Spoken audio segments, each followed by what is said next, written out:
नमस्कार दोस्तों। और इस वक्त की सबसे बड़ी खबर आ चुकी है। महंगाई भत्ता को लेकर फाइनल डिसीजन आ चुका है और इसी के साथ पेंशन में भी कई बड़े बदलाव किए गए हैं, जो कि हर किसी के लिए जानना बेहद ज़रूरी है।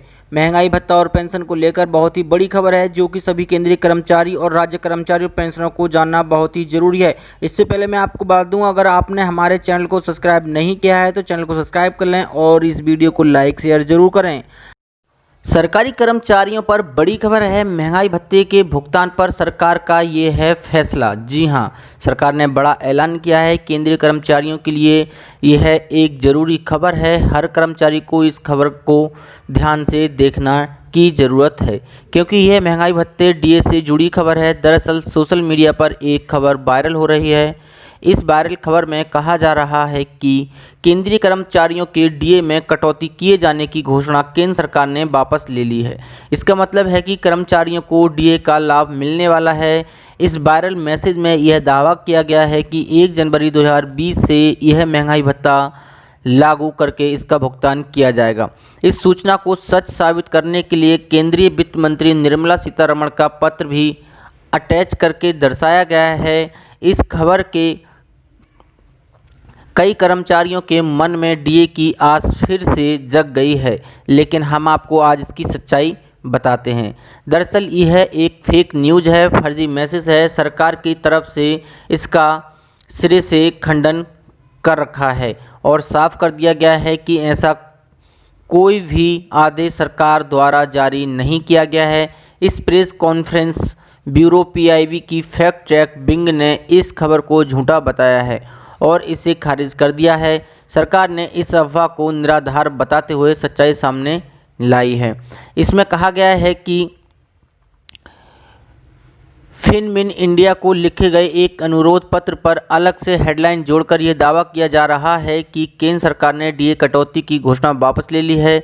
पीआईबी फैक्ट चेक ये डेडलाइन फर्जी बताता है। यह अनुरोध पत्र मई 2020 में लिखा गया था। केंद्र सरकार द्वारा ऐसा कोई फैसला नहीं लिया गया है। सोशल मीडिया पर वायरल हो रहे इस फर्जी मैसेज और खबर को पत्र में बताया गया है कि सरकार ने डीए में कटौती की अपनी घोषणा वापस ले लिया है। यह शीर्षक भी भ्रामकपूर्ण है। यह अनुरोध पत्र बीते मई के महीने में लिखा गया था। सच्चाई यह है कि केंद्र सरकार ने इस प्रकार का कोई फैसला नहीं लिया है। पीआईबी फैक्ट चेक ने यह स्पष्ट किया है कि अप्रैल माह के आदेश को वापस नहीं लिया गया है, लेकिन फेक न्यूज़ में इसे वापस लिया जाना बताया गया है। पीआईबी फैक्ट चेक के आधिकारिक ट्विटर हैंडल पर यह जानकारी दी गई है कि गत मई के महीने में वित्त मंत्री निर्मला सीतारमण को महंगाई भत्ते में कटौती के निर्णय को वापस लिया जाने का एक अनुरोध पत्र लिखा गया था, लेकिन अराजक तत्वों में इस अनुरोध पत्र पर एक अलग से शीर्षक बनाया गया है और यह दावा किया गया है कि सरकार अपना निर्णय वापस ले रही है ताकि यह खबर विश्वसनीय बन सके, लेकिन पीआईबी ने इस फर्जी खबर की पोल खोलकर रख दी है। साथ ही बढ़ते हैं कर्मचारियों के लिए एक और बड़ी खबर की ओर। देश के 65 लाख पेंशन भोगियों के लिए काम की खबर है। बेसिक पेंशन को लेकर हो सकता है बड़ा फैसला। जी हाँ, देश के 65 लाख पेंशन भोगियों के लिए यह एक अच्छी खबर है। जल्द ही इनकी बेसिक पेंशन की राशि में इजाफा हो सकता है। सरकार इस संबंध में निर्णय कर सकती है। यदि सब कुछ ठीक रहा तो केंद्रीय कर्मचारी भविष्य निधि संगठन यानी ईपीएफओ इसे लेकर व्यवस्था बना सकती है।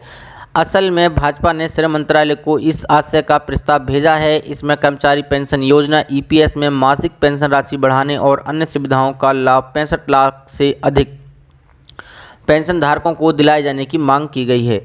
ईपीएस 95 राष्ट्रीय संघर्ष समिति एनएसी के अनुसार पेंशन भोगी महंगाई भत्ते के साथ मूल पेंशन 7,500 रुपये मासिक करने, पेंशन भोगियों के पति या पत्नी को मुफ्त स्वास्थ्य सुविधाएं देने की मांग लंबे समय से की जा रही है।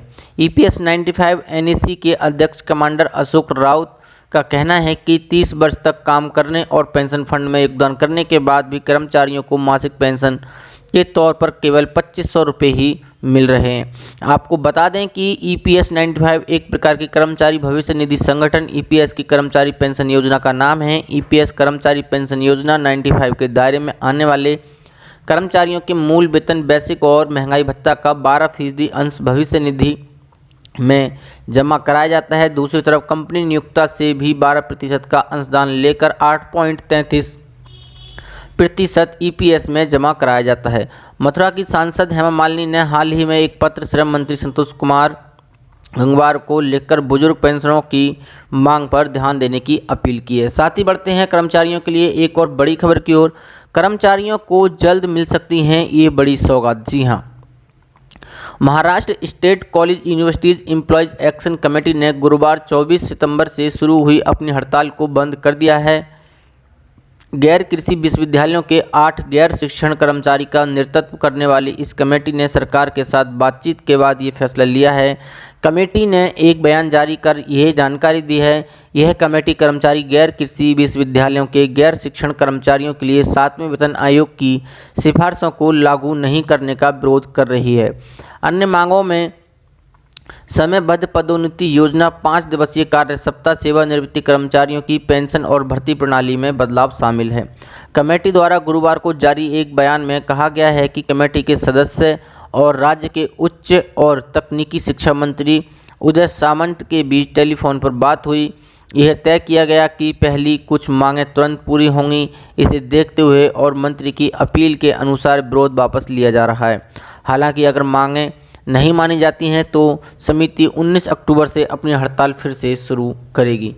महाराष्ट्र विद्यापीठ मंगस्वर्गीय कर्मचारी महासंघ के महासचिव दीपक मोर ने कहा है कि चर्चा के अनुसार हमें आश्वासन दिया गया है कि 7वें वेतन आयोग की सिफारिशों और समयबद्ध पदोन्नति को 15 दिनों के भीतर लागू किया जाएगा।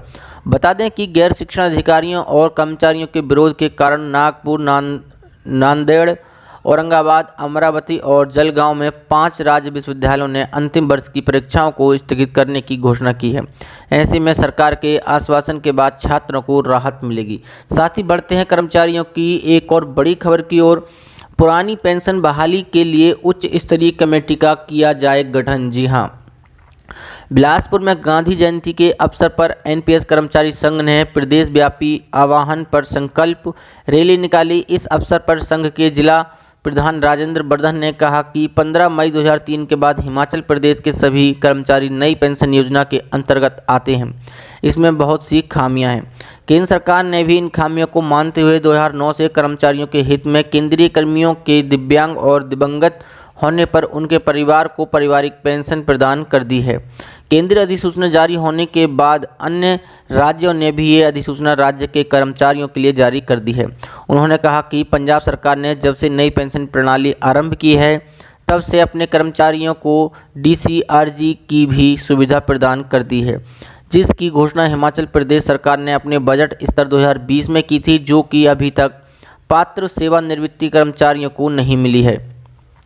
उन्होंने सरकार से मांग करते हुए कहा कि प्रदेश सरकार पुरानी पेंशन बहाली के लिए जल्द से जल्द उच्च स्तरीय कमेटी का गठन करे एवं केंद्र सरकार की 2009 की अधिसूचना के अनुसार दिव्यांग एवं दिवंगत होने पर राज्य कर्मचारियों को पुरानी पेंशन प्रदान करे तथा केंद्र सरकार और पंजाब सरकार की तर्ज पर 15 मई 2003 के बाद सेवानिवृत्ति हुए कर्मचारियों को डीसीआरजी की सुविधा प्रदान करे। साथ ही बढ़ते हैं कर्मचारियों की आज की एक और बड़ी खबर की ओर। पीएफ खाता धारकों के खाते में जल्द आने वाला है पैसा, ऐसे चेक करें अपना बैलेंस। पीएफ ईपीएफ कर्मचारी भविष्य निधि संगठन ईपीएफओ के 6 करोड़ से अधिक सदस्यों को वित्त वर्ष 2019-20 के ब्याज को 2 किस्तों में देगा।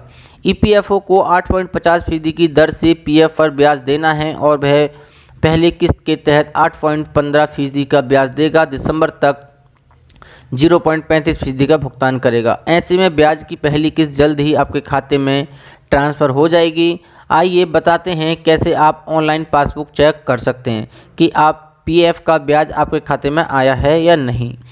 सबसे पहले ईपीएफओ की वेबसाइट पर लॉगिन करें।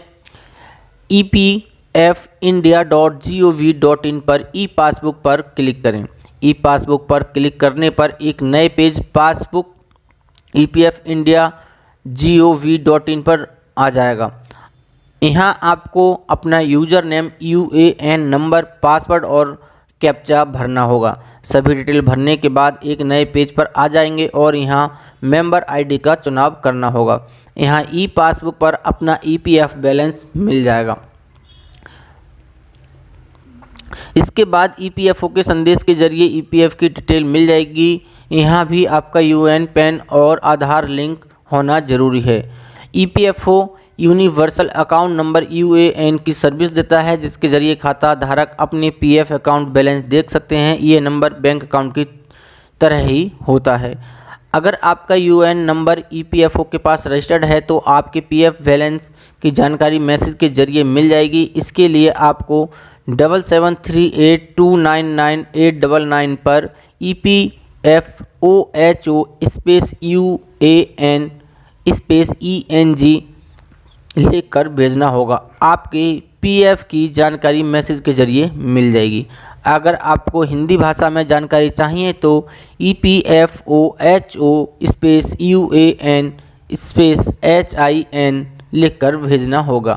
पीएफ बैलेंस जानने की यह सेवा अंग्रेजी, पंजाबी, मराठी, हिंदी, कन्नड़, तेलुगु, तमिल, मलयालम और बंगाली में मिल रही है। पीएफ बैलेंस के लिए ज़रूरी है कि आपका यूएएन बैंक अकाउंट पैन और आधार से लिंक्ड हो। केंद्रीय कर्मचारियों को तोहफा, सरकार ने बदले पेंशन के नियम, अब केंद्रीय कर्मचारियों का होगा यह फायदा। जी हां, केंद्रीय कर्मचारियों के लिए बड़ी राहत की खबर है। सरकार ने अब पारिवारिक पेंशन के नियमों में महत्वपूर्ण बदलाव कर दिया है। शनिवार को एक अहम बयान जारी करते हुए सरकार ने इसकी जानकारी दी। बदले हुए पेंशन नियम के बाद अब कर्मचारियों के परिजनों को लाभ का दायरा बढ़ गया है। सरकार के इस फैसले से देश के लाखों कर्मचारियों को फायदा होगा। एक अन्य फैसले में सरकार ने दिव्यांग पेंशन भोगियों के सहायकों के लिए परिचारिक भत्ता बढ़ा दिया है। केंद्रीय मंत्री जितेंद्र सिंह ने शनिवार को बताया कि तलाक की याचिका लंबित रहने के दौरान भी दिवंगत केंद्रीय कर्मचारी की बेटी अब पारिवारिक पेंशन पाने की अधिकारी है। कार्मिक मंत्रालय की ओर से जारी बयान में जितेंद्र सिंह के हवाले से कहा गया है कि पारिवारिक पेंशन पाने के लिए तलाकशुदा बेटियों के लिए नियमों में ढील दी गई है। अब बेटी तब भी पारिवारिक पेंशन पाने की अधिकारी होगी अगर उसका अंतिम रूप से तलाक नहीं हुआ है, लेकिन उसने अपने कर्मचारी माता या पिता के जीवन काल में ही तलाक याचिका दाखिल कर दी थी। पहले के नियम में तलाकशुदा बेटी को तभी पारिवारिक पेंशन पाने का अधिकार था जबकि उसने अपने कर्मचारी माता पिता के जीवन काल में ही तलाक ले लिया हो। केंद्रीय मंत्री ने बताया कि दिव्यांग बच्चों या भाई बहन को पारिवारिक पेंशन प्रदान करने के लिए भी आदेश जारी किया गया है। अब दिव्यांगता प्रमाण पत्र अगर पेंशन भोगी माता या पिता की मृत्यु के बाद भी प्रस्तुत किया जाता है तो वे पेंशन पाने के अधिकारी होंगे, बशर्ते दिव्यांगता माता पिता के जीवन काल में हुई हो। जी हाँ, दिव्यांग पेंशन भोगियों के सहायकों के लिए परिचारिक भत्ता 4500 रुपये से बढ़ाकर 6700 रुपये कर दिया है। सेवानिवृत्ति के बाद अपने बच्चों के साथ विदेश में बस गए वरिष्ठ नागरिकों की सहूलियत के लिए भारतीय दूतावासों, वाणिज्य दूतावासों और उच्च आयोगों को निर्देश दिए गए हैं कि वे वहीं उन्हें जीवित प्रमाण पत्र उपलब्ध कराएं और पारिवारिक पेंशन शुरू कराएं। पेंशन वितरित करने वाले सभी बैंकों को भी निर्देश दिए गए हैं कि बैंक आने में असमर्थ पेंशन भोगियों को घर पर ही जीवित प्रमाण पत्र उपलब्ध कराया जाए। साथ ही केंद्रीय कर्मचारियों के लिए एक और बड़ी खबर है जिसे सुनकर केंद्रीय कर्मचारी खुश हो जाएंगे। केंद्रीय कर्मचारियों को बड़ी सौगात दी है। सरकार ने बदले पारिवारिक पेंशन के नियम, अब परिजनों को होगा अहम फायदा। जी हां, केंद्रीय कर्मचारियों के लिए बड़ी राहत की खबर है। सरकार ने अब पारिवारिक पेंशन के नियमों में महत्वपूर्ण बदलाव कर दिए हैं। शनिवार को एक अहम बयान जारी करते हुए सरकार ने इसकी जानकारी दी है। बदले हुए पेंशन नियम के बाद अब कर्मचारियों के परिजनों के लाभ का दायरा बढ़ गया है। सरकार के इस फैसले से देश के लाखों कर्मचारियों को फायदा होगा। अन्य फैसले में सरकार ने दिव्यांग पेंशन भोगियों के सहायकों के लिए परिचारक महंगाई भत्ता बढ़ा दिया है। केंद्रीय मंत्री जितेंद्र सिंह ने शनिवार को बताया कि तलाक की याचिका लंबित रहने के दौरान भी दिव्यांग केंद्रीय कर्मचारियों की बेटी अब पारिवारिक पेंशन पाने का अधिकारी हैं। जी हां, कर्मचारियों का बकाया डीए न देकर बंगाल सरकार ने नहीं माना आदेश। सेट ने दिया 16 दिसंबर के भीतर भुगतान का निर्देश। जी हां, स्टेट एडमिनिस्ट्रेटिव ट्रिब्यूनल यानी सेट ने बुधवार को बंगाल सरकार को राज्य के सभी सरकारी कर्मचारियों को आगामी 16 दिसंबर के भीतर बकाया महंगाई भत्ता का भुगतान करने का निर्देश दिया है। सेट के पूर्व निर्देशन को राज्य सरकार द्वारा नहीं माने जाने पर सरकारी कर्मचारियों के संगठन ने अवमानना का मामला दायर किया था। दरअसल 26 जुलाई 2019 को ही सेट ने बकाया डीए का भुगतान 6 महीने के भीतर करने के निर्देश दिए थे। उक्त निर्देश में कहा गया था कि छठे वेतन आयोग की सिफारिश लागू करने से पहले साल 2006 से पहले का सभी बकाया सरकारी कर्मचारियों को अदा करना होगा। हालांकि राज्य सरकार द्वारा निर्देश न माने जाने पर सरकारी कर्मचारियों के संगठन ने सेट में अवमानना का मामला दायर किया था।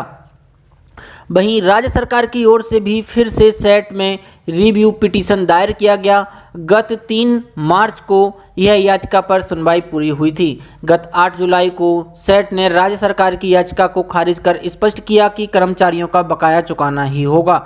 सरकार की ओर से कोरोना की स्थिति का उल्लेख करते हुए बकाया चुकाने में असमर्थता जताई गई थी। सेट ने इस पर कहा था कि इस बाबत विचार किया जाएगा। हालांकि अब सेट ने स्पष्ट किया है कि राज्य सरकार को 16 दिसंबर के भीतर बकाया का भुगतान करना ही होगा। साथ ही बढ़ते हैं आज की एक और बड़ी खबर की ओर। कब और किन स्थितियों में निकाल सकते हैं पीएफ का पूरा पैसा, बताएंगे विस्तार से सारे नियम। जी हां, ईपीएफओ के आप सारे नियम जानेंगे।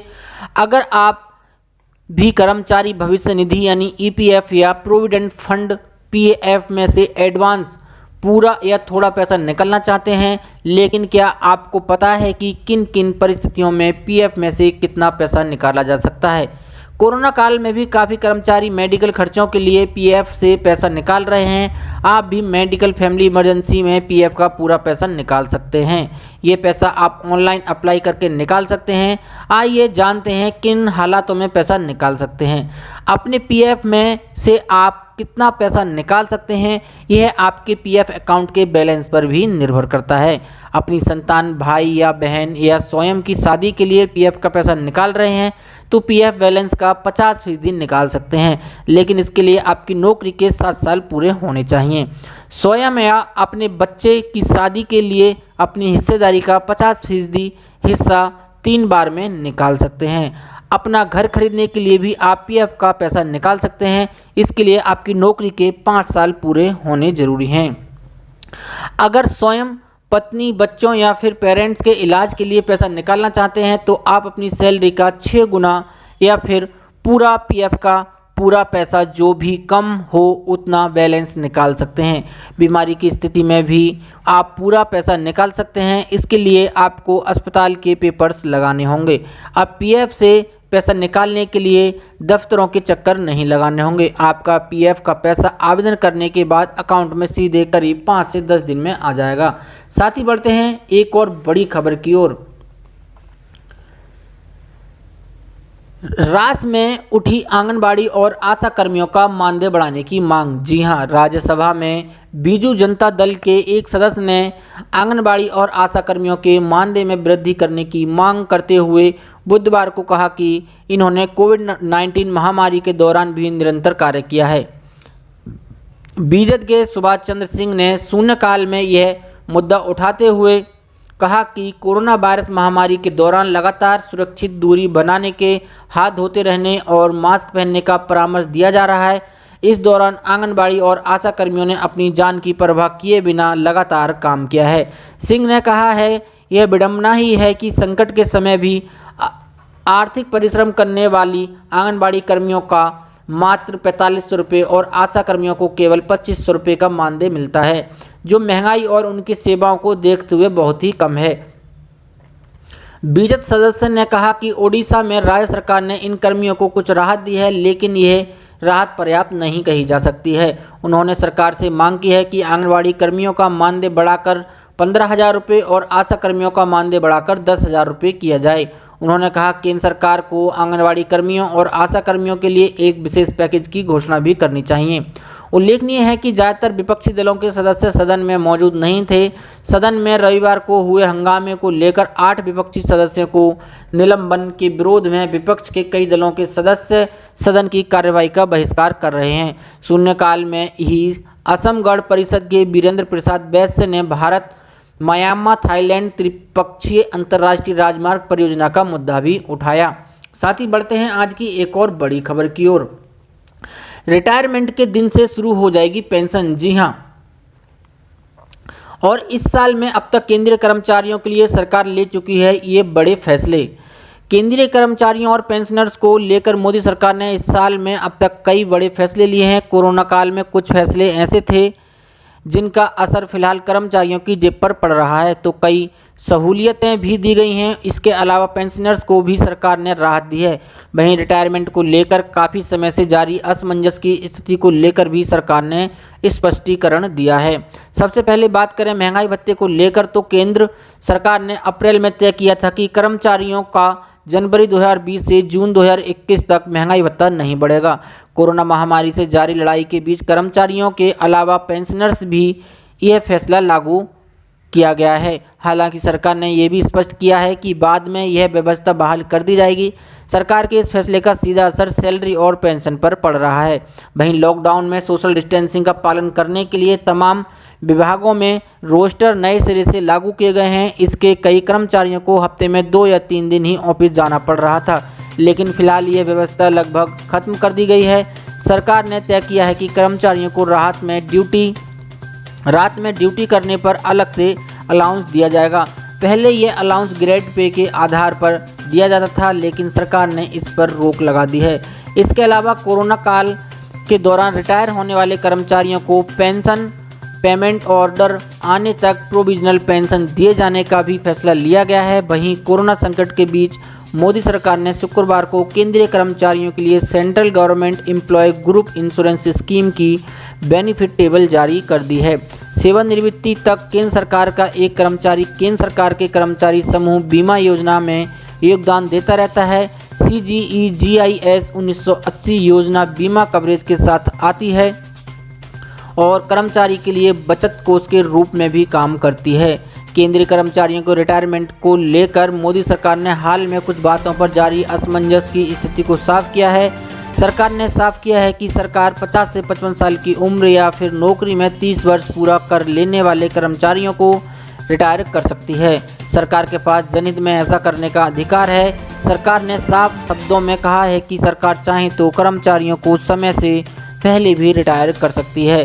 सरकार ने इस संदर्भ में पुराने ऑर्डर की व्याख्या में अस्पष्टता को खत्म कर नए नियमों का उल्लेख भी किया है। ऐसी बड़ी खबरों को देखने के लिए हमारे चैनल को सब्सक्राइब करें और वीडियो को लाइक शेयर जरूर करें। धन्यवाद।